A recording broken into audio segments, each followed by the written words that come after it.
Et puis, organisé par l'Agence universitaire de la francophonie en partenariat avec les départements d'anthropologie, sociologie, philosophie et littérature africaine, le colloque international sur l'œuvre du professeur Joseph Tonda a pris fin récemment. Plusieurs conférences débats ont tenu en haleine la communauté estudiantine et scientifique. Éric Zegibadinga, Arnaud Mengue, pour le point.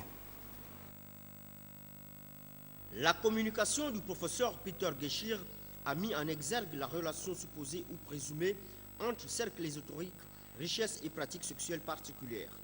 Rumeurs et spéculations alimentent les débats au sein de l'opinion, entraînant parfois la délation. Plus une rumeur marche, plus elle est colportée, plus elle devient crédible. Antithèse et foutaise, peut-on faire une synthèse pour tirer le vrai du faux? C'est aux Africains de répondre à ces questions. Ce sont les Africains qui parlent souvent sur la franc-maçonnerie en termes d'homosexualité. Ce qui est frappant, ce sont de telles rumeurs sortent surtout dans des pays francophones, pas tellement dans les pays anglophones. La franc-maçonnerie d'origine, c'est les premières loges datent du XVIIIe siècle en Écosse et en Angleterre, c'est partout au monde maintenant, en Amérique. Dans les pays anglophones, on parle moins de cet aspect. Et moi, je ne comprends pas très bien pourquoi. En France, il y a eu toujours ces rumeurs sur le franc-maçon.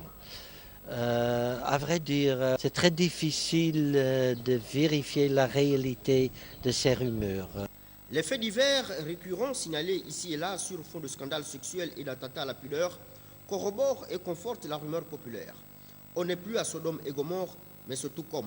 Il y a quelque chose qui relève partout en Afrique, c'est l'association de richesses avec des rapports sexuels transgressifs, pas seulement homosexuels, mais transgressifs dans tous les sens.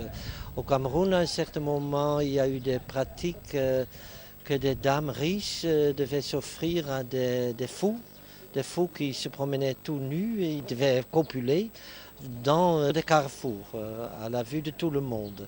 Donc de nouveau, cette idée que des rapports sexuels très transgressifs, assez choquants, sont nécessaires pour garder ces richesses. Le professeur Peter Geschirr n'est pas étranger au mystère sacré d'Afrique.